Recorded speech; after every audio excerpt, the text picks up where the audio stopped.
सभी साथियों नमस्कार। मैं विकास कुमार हिस्ट्री लेक्चर राजस्थान से लमोरिया स्टडी पे आपका हार्दिक स्वागत करता हूँ। आज के इस वीडियो में मैं बात करूँगा कि मैंने अपनी फर्स्ट ग्रेड की तैयारी के दौरान फर्स्ट पेपर को किस प्रकार से तैयार किया, कौन कौन सी बुक्स को मैंने पढ़ा। और सेकंड जो बात होगी कि जो पिछला वीडियो जब मैंने डाला था तो कुछ साथियों के कमेंट्स थे कि सर एक तो हमें बुक लिस्ट बताइए कि कौन कौन सी बुक हैं, अच्छी बुक हैं जो हमें पढ़नी चाहिए, और कुछ कमेंट्स थे कि सर एक प्रभावी रणनीति के बारे में बताइए कि किस प्रकार से हम पहले पेपर को तैयार करें और अच्छे से अच्छे नंबर उसके अंदर लेके आ सकें।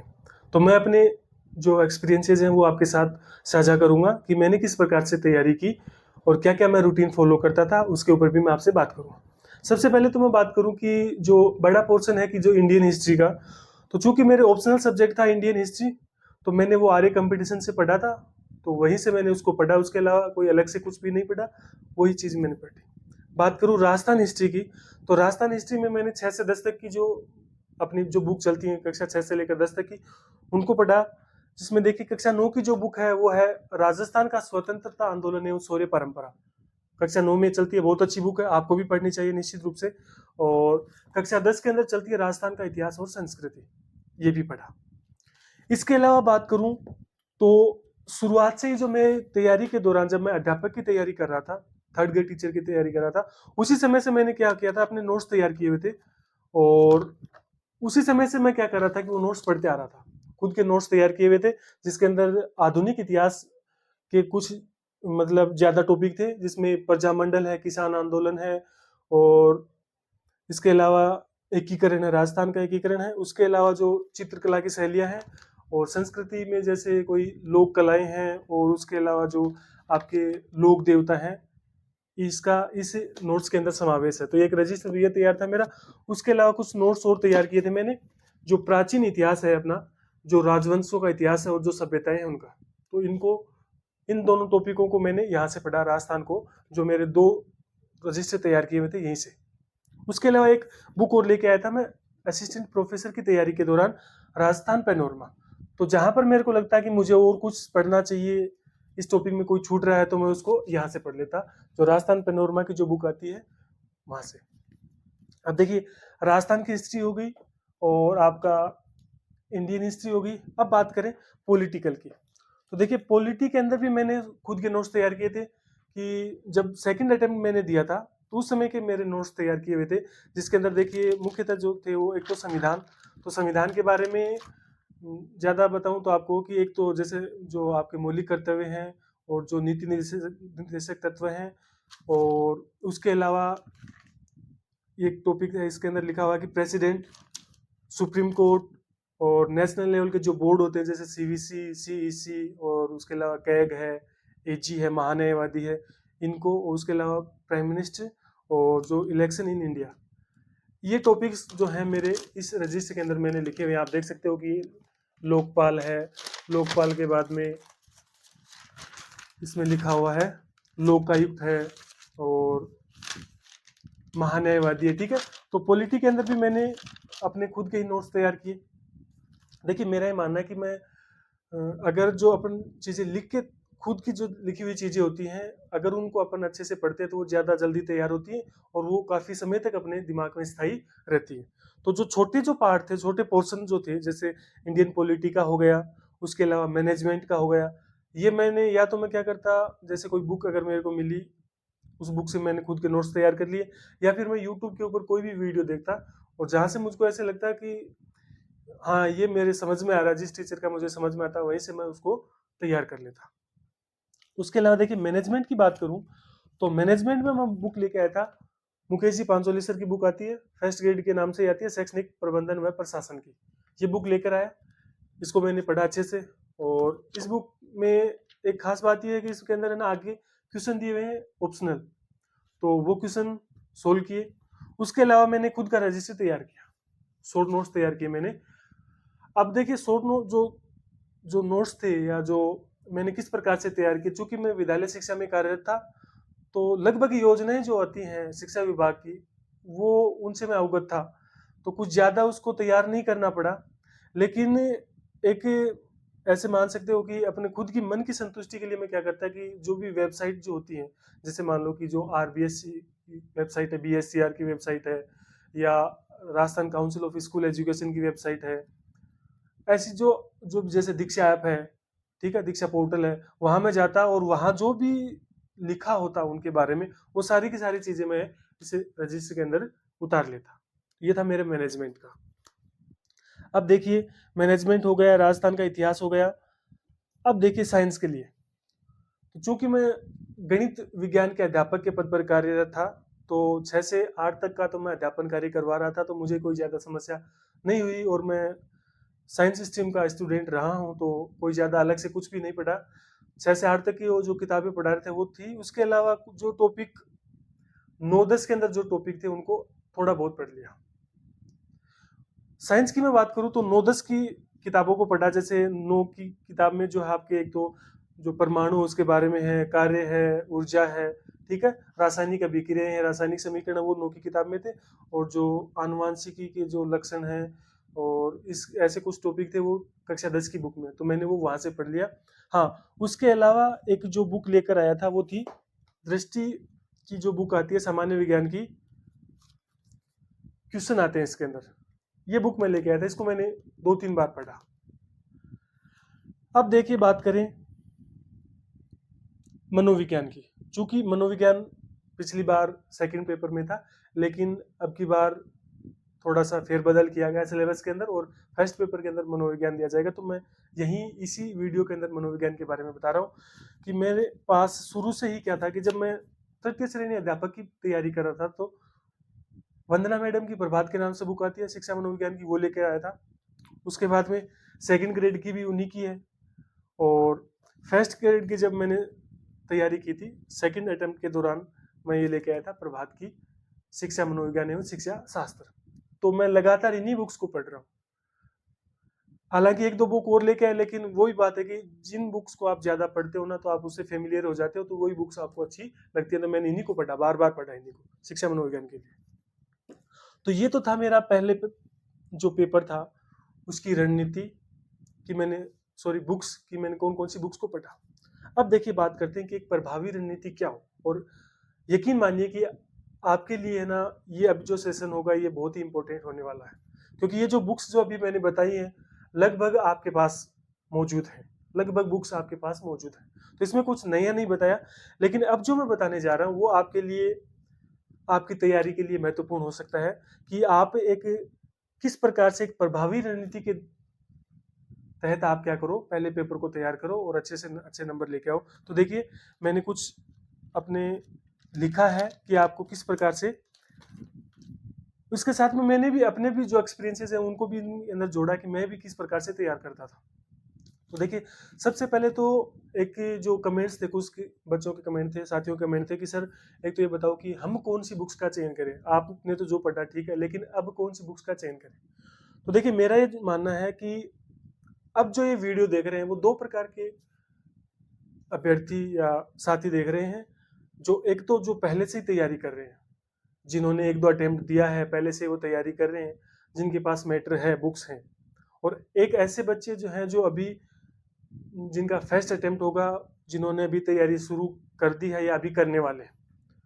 तो देखिए मेरा तो ये मानना है कि जो ओल्ड स्टूडेंट है, जो पहले से तैयारी करते आ रहे हैं, वो तो एक बार क्या करें कि आपके पास जो भी मैटर है आप उसको एक बार चेक जरूर करें कि आपने पिछला एग्जाम दिया है।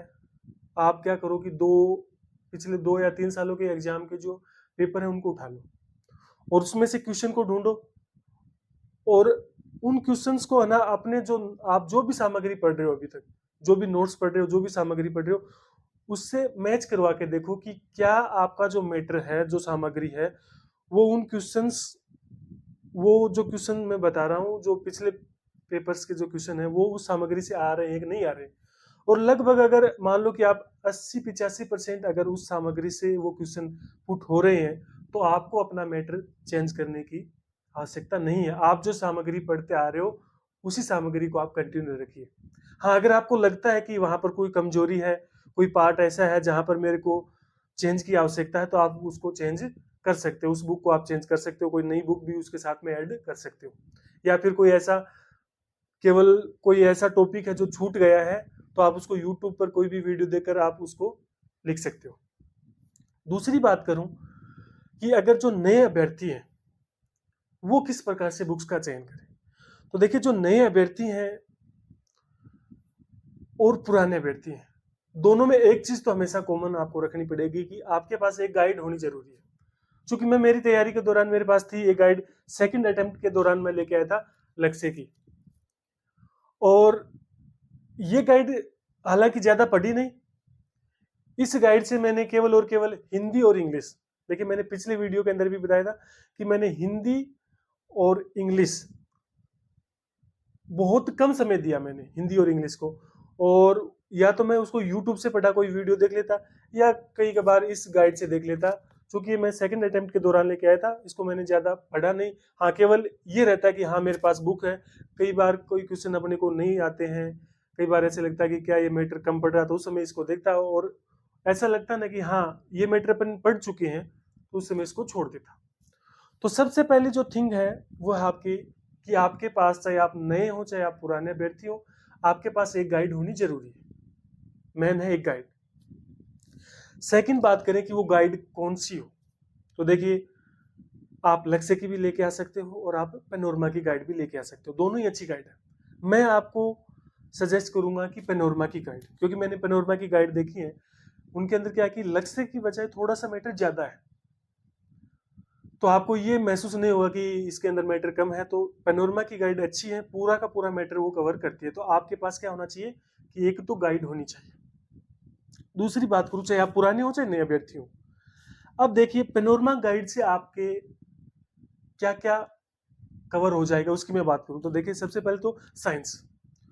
तो अगर आप सोचते हो कि सर हमारे पास इतना समय नहीं है कि हम आरबीएससी को भी पढ़ें, एनसीईआरटी बुक्स को भी पढ़ें, इतना समय नहीं है, ठीक है, तो आपका सीधा सा प्लान होना चाहिए कि आपके पास पेनोरमा की गाइड है, और पेनोरमा की गाइड में जो भी मैटर दिया है आप उसको उसी को पढ़ें, आप काफी है, पर्याप्त है। उसके अलावा पेनोरमा की गाइड से आप मैथमेटिक्स और रीजनिंग, आपको अलग से बोर्ड की किताबें पढ़ने की आवश्यकता नहीं है। अगर आपके पास समय नहीं है तो आप केवल मैथमेटिक्स और रीजनिंग को भी पेनोरमा की गाइड से आसानी से कर सकते हो। अब बात करूं हिंदी और इंग्लिश, तो हिंदी और इंग्लिश भी खूब भर भर के दिया है पेनोरमा की गाइड के अंदर, तो आपकी हिंदी और इंग्लिश भी वहां से कवर हो जाएगी।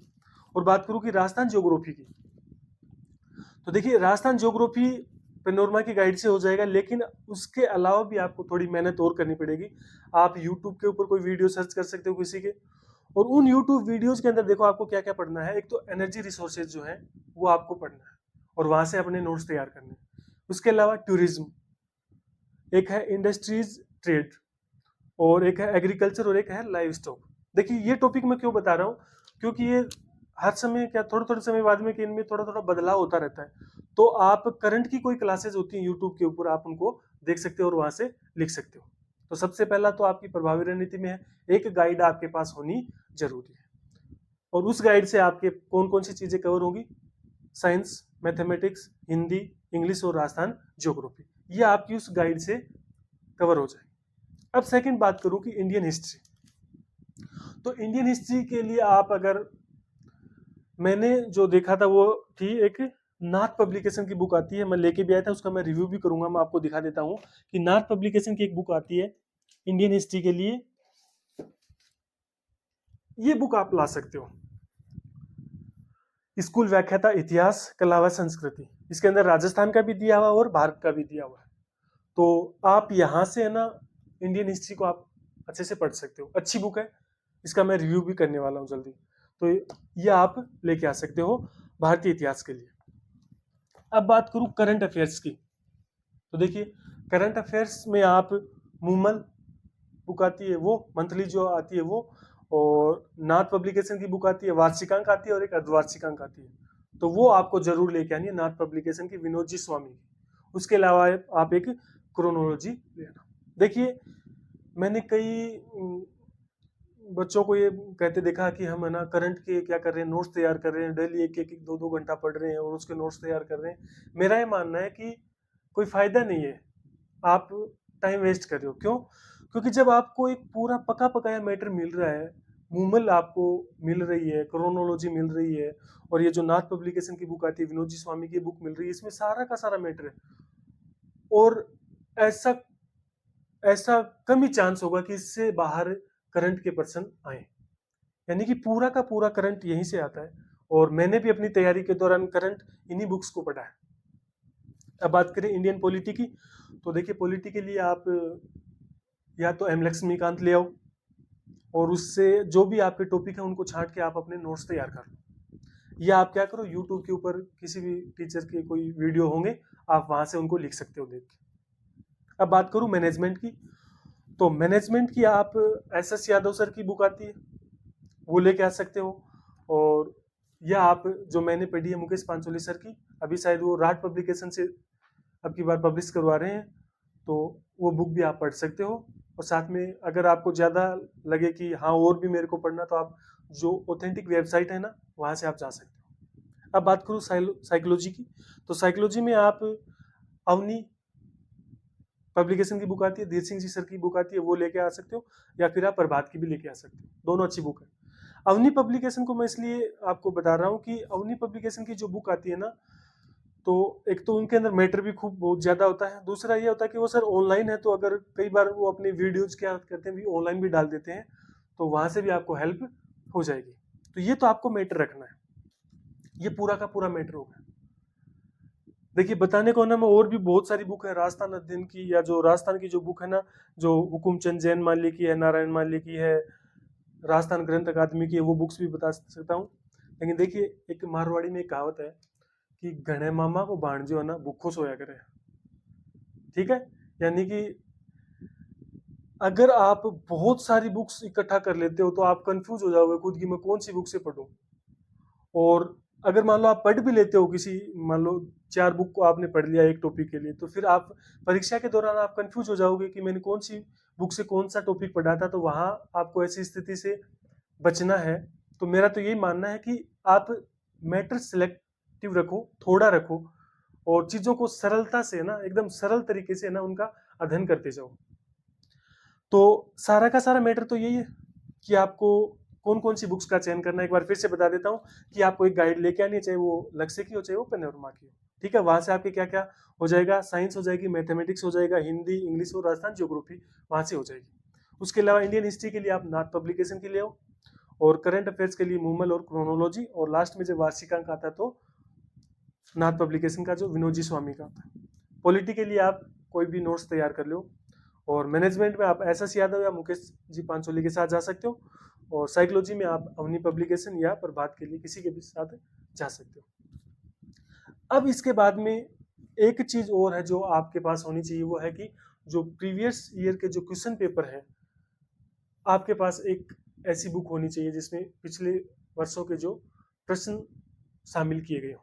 तो आपके पास एक बुक जरूर होनी चाहिए, और वो आती है दिशा 2020 के नाम से आती है राजस्थान के लिए, तो वो बुक आपके पास होनी चाहिए। अब उसके अलावा एक चीज और आपको बहुत अच्छे से ध्यान में रखना है कि आपकी इस जर्नी के दौरान, इस तैयारी के दौरान जितने भी पेपर होते हैं राजस्थान के अंदर, उन पेपर्स का आप अध्ययन करोगे। या तो आप कोई एक ऐसा यूट्यूब चैनल पकड़ो जहां पर ये सारे के सारे क्वेश्चन पेपर सोल्व करवाए जाते हो, चाहे वो पटवारी का हो, ग्राम सेवक का हो, महिला सुपरवाइजर का हो, या आईएन जेईएन, किसी भी प्रकार का राजस्थान से संबंधित कोई भी भर्ती है और उसका पेपर आपकी तैयारी के दौरान हुआ है, तो आप उन सभी पेपर को सरल करोगे। उन पेपर का चाहे आप वीडियो देखोगे या फिर आप कहीं से उनकी पीडीएफ निकाल के लाओगे, उन पेपर को आप सोल्व जरूर करोगे। बहुत इंपॉर्टेंट है, क्योंकि कई बार क्या होता है कि इन जो पेपर होते हैं ना, इन्हीं में से क्वेश्चन उठा के सीधे के सीधे आपकी एग्जाम के अंदर आ जाते हैं। तो ये तो था मैटर। और ये बात ध्यान रखना, गणे मामा को भांजो भूखो सोया करे। ज्यादा मैटर लोगे समस्या में पड़ जाओगे कि क्या पढ़ना है और कहाँ से क्या पढ़ लिया। सिलेक्टिव चीजें रखो, थोड़ी चीजें रखो, बार बार पढ़ो। अब देखिए मेरी क्या रणनीति रही थी, और आपको भी कैसे पढ़ना है ना, कि आपकी मतलब आपको कम से कम 40% तो लेकर आने होंगे, अनिवार्य है। और मेरा ये मानना है कि 40% के अंदर भी आपका सिलेक्शन नहीं होगा, कि कम से कम आपकी ऐसी तैयारी होनी चाहिए कि 40 प्लस क्वेश्चन आपके सही होना, तो ही आपका सिलेक्शन, आप सिलेक्शन की दौड़ में होते हो। अब देखिए किस प्रकार से पढ़ें। देखिए टाइम तो जो आपको सूटेबल लगे आप उस हिसाब से पढ़ो, कि आप सुबह पढ़ते हो शाम को पढ़ते हो, क्योंकि हर व्यक्ति की परिस्थितियां अलग अलग होती हैं। समय को मैनेज करना भी अलग अलग होता है, कोई काम पे जाता है, कोई जॉब करता है, अलग अलग तरीके के परीक्षार्थी हैं, अभ्यर्थी हैं, तो उनको समय भी अलग अलग तरीके से मिलता है। तो आप अपनी चॉइस के अनुसार समय को डिसाइड कीजिए, लेकिन पढ़ना कैसे है वो आपके साथ मैं साझा कर रहा हूँ। आपको दोनों पेपर्स को साथ में लेकर चलना है। आपका जो सब्जेक्ट का पेपर है उसको भी आपको टाइम देना है, और जो फर्स्ट पेपर है आपको उसको भी टाइम देना है। क्योंकि सेकंड पेपर में डबल क्वेश्चन आ रहे हैं, 150 आ रहे हैं, तो आपको उसको ज़्यादा समय देना है। फर्स्ट पेपर में उसकी बजाय आपको कम समय देना, लेकिन कम से कम मैं ये कह रहा हूँ कि जैसे मान लो कि 2024 के लास्ट में या 2025 शुरुआत में एग्जाम होगा फर्स्ट ग्रेड का, तो आपके पास कम से कम 8-10 महीने तो है, कम से कम 8-10 महीने। तो अगर आप 8-10 महीने आप इस रणनीति को अपना लेते हो तो आपका सिलेक्शन सुनिश्चित है या निश्चित है कि आपका सिलेक्शन हो जाएगा। तो किस प्रकार से कि कम से कम ना आप 2.5-3 घंटे तो ना आप फर्स्ट पेपर को पढ़ोगे, कुछ ज़्यादा नहीं बताया, 2.5-3 घंटे आप फर्स्ट पेपर को पढ़ोगे, और साथ साथ में आपको सेकंड पेपर को भी पढ़ना है। तो अब देखिए फर्स्ट पेपर को किस प्रकार से पढ़ना है। कई साथियों कमेंट भी थे कि सर फर्स्ट पेपर में किस प्रकार से पढ़ें, कि 2 सब्जेक्ट एक साथ लें या 3 सब्जेक्ट एक साथ लें। तो देखिए आप 2 सब्जेक्ट को एक साथ लेकर चलो। एक सब्जेक्ट तो ऐसा हो जो आपको अच्छा लगता हो, जिसमें आपकी रुचि हो, आपको पढ़ने में जिस सब्जेक्ट को इंटरेस्ट आता है, तो एक सब्जेक्ट तो आप ले सकते। दूसरा सब्जेक्ट आपको ऐसा लेना है, फर्स्ट पेपर की मैं बात कर रहा हूँ, तो दूसरा सब्जेक्ट ऐसा लेना है कि जो छोटा हो। जैसे इंडियन पॉलिटी ले लिया, मैनेजमेंट ले लिया, कि एक जैसे एक तो आपने जैसे मान लो कि राजस्थान हिस्ट्री आप ले रहे हो, तो राजस्थान हिस्ट्री चलेगी साथ में, 1.5 घंटा या 1 घंटा आपने राजस्थान हिस्ट्री को पढ़ा, और 1-1.5 घंटा आपने मैनेजमेंट या पॉलिटी को पढ़ा। तो पहले आपने क्या किया, मान लो कि जो छोटे टॉपिक है जैसे पॉलिटिकल है, साइंस से जो है आपकी, पॉलिटी को आपने क्या कर लिया, पहले कवर कर लिया, उसके बाद में आपने मैनेजमेंट को कवर कर लिया, उसके बाद में आपने साइंस को कवर कर लिया। तो एक तो छोटे साथ साथ में चलते रहेंगे, एक जो आपकी जो रुचि का जो टॉपिक है मेन, वो साथ साथ में चलता रहेगा। इस प्रकार से तो आपको पढ़ना है। दूसरी मैं बात करूं कि मेरा ये मानना है, हो सकता है कि आपका तरीका अलग हो, लेकिन मेरा ये मानना है कि जो राजस्थान का जो प्राचीन इतिहास है उसको आपको सबसे लास्ट में पढ़ना है। क्यों? क्योंकि देखिए राजस्थान का जो प्राचीन इतिहास है ना वो बहुत वाइड है, और प्रश्न वही आने जो औरों के आएंगे, वही प्रश्न उसमें जो प्रश्न है वही उनमें से आएंगे, और सिलेबस है वाइड। तो कहीं ऐसा नहीं हो कि आप शुरुआत है ना राजस्थान के प्राचीन इतिहास से कर रहे हो और आप उसको पढ़े जा रहे हो फिर बोर हो जाओगे। ठीक है, तो आप क्या करोगे, जो राजस्थान का जो प्राचीन इतिहास है उसको आप बाद में पढ़ना। अगर राजस्थान का इतिहास आप पहले पढ़ रहे हो तो उसमें आप क्या पढ़ो, जो आधुनिक इतिहास है, प्रजामंडल है, एकीकरण है, ठीक है, 1857 की क्रांति है, इनको आप पहले पढ़ो, ताकि एक तो आप बोर नहीं होगे, और कम से कम आपको ऐसा लगेगा कि हाँ मैंने कुछ पढ़ा है। वरना आप प्राचीन इतिहास को लेके बैठोगे तो आपको ये लगेगा कि यार अभी तक मेरा एक भी टॉपिक नहीं हुआ और काफी समय हो गया। ठीक है, तो ऐसी स्थिति से आपको बचना है। दूसरी मैं बात करूं, हाँ ये चीज मैंने अपनी तैयारी के दौरान अपनाई थी कि आपको रिवीजन बार बार करना है, और सप्ताह में आपको 2 बार रिवीजन करना है। आप आगे तभी बढ़िए जब आपका पिछले का रिवीजन हो जाता है। तो सप्ताह में आपको 2 बार रिवीजन जरूर करना है, कि आपने जो कुछ भी पढ़ा है आप उसको सप्ताह में 2 बार जरूर पढ़ोगे। मैं हर बार यही एक बात कहता हूँ कि आपको इतनी बार रिवीजन करना है कि आपको ऐसा लगे आप खुद बोर हो रहे हो, और आपको ऐसा लगे कि यार मैं क्या कर रहा हूँ, लेकिन फिर भी आपको एग्जाम तक उसका बार बार रिवीजन करना है। ये आप अपनी रणनीति का एक प्रमुख हिस्सा बना लीजिए, कि आप जो कुछ भी पढ़ रहे हो 7 दिन के अंदर आपको उसका 2 बार रिवीजन करना है। आप चाहे भले ही आगे ना पढ़वाओ, चाहे आपको एक पूरा 1 दिन लग जाए, 2 दिन लग जाए, कोई दिक्कत नहीं है, लेकिन पिछले 7 दिन के अंदर आपने जो भी पढ़ा है ना, तो 7 दिन में आपको 2 बार उसको रिवाइज ही करना है। ये इंपॉर्टेंट है। अब देखिए मैंने मेरी तैयारी के दौरान है ना, देखिए क्या किया था कि जो भी रूम की जो दीवारें थी उनके ऊपर कुछ ऐसे टॉपिक चिपका दिए थे कि जिनको बार बार ही याद करने की आवश्यकता पड़ती है, और बार बार अगर अपन याद नहीं करते तो वहां से गलतियां होने की संभावना ज्यादा रहती है। जिसमें मैंने देखिए क्या क्या किया था, और उनको मैं डेली पढ़ता था। ज्यादा समय नहीं लगता, पहले पहले आपको ज्यादा समय लगेगा, हो सकता है कि पहले पहले आपको 45 से लेकर के 60 मिनट आपको लगे उन टॉपिक्स को पढ़ने में, लेकिन एक ऐसा टाइम आएगा कि 1 या 1.5 महीने के बाद में आप उन्हीं चीजों को 20 मिनट के अंदर रिवाइज कर लोगे। और अगर आप 1 महीने तक है ना ये रूटीन फॉलो करके देखना, आपको अपनी तैयारी के अंदर जो भी इंप्रूवमेंट आएगा वो अपने आप आपको नजर आने लगेगा। तो देखिए कौन कौन से हैं, यानी कि जो डेली पढ़ने वाले जो टॉपिक हैं जो मैंने अपनी तैयारी के दौरान पढ़े थे, वो देखिए एक तो है अनुच्छेद, राष्ट्रपति से संबंधित अनुच्छेद हैं, प्रधानमंत्री से संबंधित अनुच्छेद हैं, या जो नीति निर्देशक तत्वों वाले मूल कर्तव्य वाले जो अनुच्छेद है ना, उनको मैंने दीवार के ऊपर अलग अलग कागज में बना के चिपका रखा था, और उनको मैं डेली पढ़ता था कि सामने कभी भी कमरे में आए गए ना, उसी समय मैं उसको देखता रहता था, और वो चीजें धीरे धीरे धीरे स्थायी हो जाती हैं। उसके अलावा सीक्वेंस, राजाओं का कर्म, कई बार क्या होता है कि सीक्वेंस पूछा जाता है कि इस मतलब राठौड़ों के अंदर इस राजवंश का क्रम क्या रहा, और ठीक है अलग अलग, जैसे मान लो गुर्जर प्रतिहार उनके अंदर क्या क्रम रहा, तो उस क्रम को भी आपको चिपकाना है। अब ये नहीं है कि आपको चिपकाना है, या फिर आप ऐसा क्या कर लो, एक रजिस्टर तैयार कर लो जिसके अंदर वो अनुच्छेद लिखे अलग से, और जो सीक्वेंस लिखा है राजाओं का सीक्वेंस लिखा है। उसके अलावा बुक्स और संस्था, जो भी आप आधुनिक इतिहास में जैसे आप पढ़ोगे, जैसे राजा राम मोहन राय पढ़ोगे, स्वामी दयानंद पढ़ोगे, स्वामी विवेकानंद पढ़ोगे, वहां से उनकी जो बुक्स हैं और जो उनकी जो संस्थाओं का उन्होंने जिनका निर्माण किया था, उन बुक्स और संस्थाओं को भी आप अलग लिखोगे, या तो आप अपनी दीवार पे चिपका लो या अपनी कॉपी एक बना लो, उसके अंदर आप लिख लो। सेकंड जो आपको अगली जो बात है वो लिखने, आपको जो गणित के फॉर्मूलाज हैं वो आपको लिखने हैं। अब देखिए उसके अलावा आपको लिखना आरटी एक्ट, यानी आरटी एक्ट में कितनी धाराएं हैं, कितने अनुच्छेद हैं, वो आपको उस कॉपी में लिखने हैं, आपको दीवार पे कहीं चिपकाने हैं। यानी कि ये मैं वो बता रहा हूँ कि जो आपको डेली पढ़ना है, परीक्षा तक आपको डेली पढ़ना है, ठीक है ना, कि चाहे कुछ भी हो जाए कि आपको परीक्षा तक आपको ये डेली पढ़ना ही है।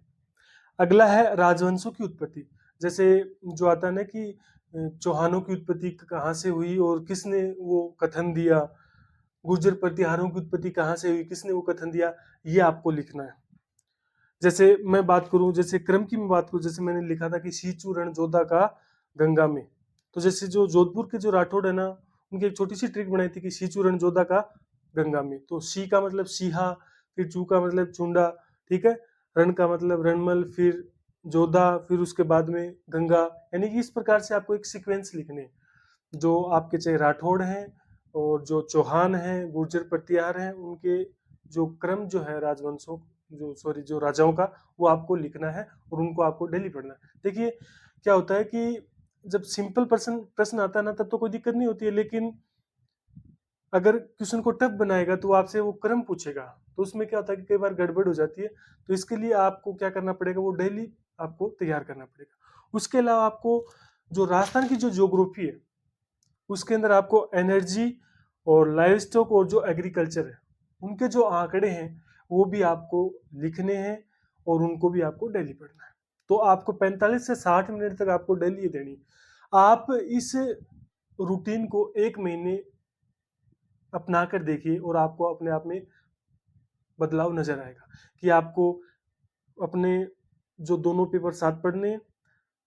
फर्स्ट पेपर के अंदर आपको क्या पढ़ना है कि एक तो आपका जो फेवरेट सब्जेक्ट है वो पढ़ना है, साथ में एक छोटा सब्जेक्ट लेके पढ़ना है आपको, और 45 से 60 मिनट तक आपको ये जो मैंने टॉपिक बताए हैं, आपको इनको एक कॉपी में लिखना है, या फिर आप इनको छोटे छोटे पेजों के अंदर आप दीवार पे चिपका दो और आपको वो डेली तैयार करने हैं। उसके अलावा देखिए मैं बात करूं कि कोई पार्ट छोड़े या ना छोड़े, तो देखिए जो आर्ट के स्टूडेंट होते हैं उनके गणित के अंदर समस्या होती है और इंग्लिश के अंदर समस्या होती है, लेकिन फिर भी मेरा ये मानना है कि आपको किसी पार्ट को छोड़कर ना जाए। क्यों? क्योंकि कई बार क्या होता है कि एकदम सिंपल से क्वेश्चन आ जाते हैं, और अगर आप थोड़ा सा भी उसमें मेहनत कर हो तो आपके वो क्वेश्चन सही हो जाते हैं।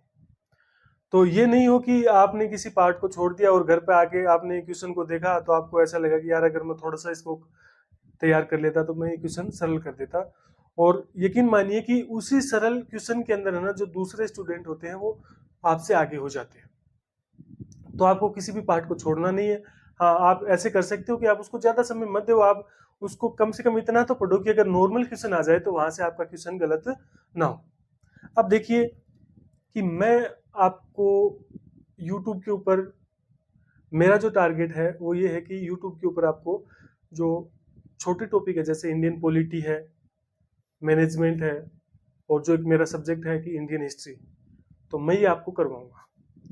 इसके ऊपर काम चल रहा है, नोट्स मैं तैयार कर रहा हूँ कि कम से कम पहले क्या होता है कि 3-4 टॉपिक्स के नोट्स तैयार कर लेता हूँ, उसके बाद में आपको वो वीडियो अपलोड कर दूंगा। उसके अलावा देखिए मैंने एक तो आरटी के ऊपर वीडियो डाला हुआ है, बहुत अच्छे से डाला हुआ है, और उसको शॉर्ट नोट्स के माध्यम से भी याद करवाया हुआ है। उसके अलावा जो कुछ जो जो विद्यालय शिक्षा के अंदर जो भी योजनाएं चल रही हैं उसका वीडियो अपलोड किया हुआ है, और जो राजस्थान की जो प्राचीन सभ्यताएं हैं उनके वीडियो भी अपलोड किए हुए हैं, आप उनको देख सकते हो, और ट्रिक के माध्यम से वहां पर आपको समझाया गया। तो ये एक रणनीति थी कि आप इस रणनीति को फॉलो करते हो तो मेरा ये मानना है कि आप निश्चित रूप से आप सफलता को प्राप्त करोगे, और आप इसको अपना कर देखिए।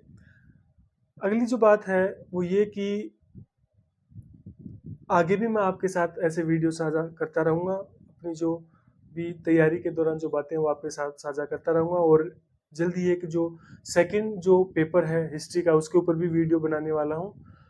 तो अगर आपको वीडियो पसंद आते हैं तो आप वीडियो को लाइक ज़रूर किया करो, शेयर किया करो वीडियोज़ को, और चैनल पर अगर आप नए हो तो चैनल को सब्सक्राइब जरूर करें। देखिए आपसे एक रिक्वेस्ट ज़रूर है कि अगर आपको वीडियो पसंद आते हैं ना तो आप वीडियो को अपने साथियों के साथ में शेयर ज़रूर कीजिए, ताकि मुझे भी मोटिवेशन मिलता रहे। और इन्हीं बातों के साथ मैं अपनी बात ख़त्म करता हूँ। जय हिंद, जय भारत, धन्यवाद।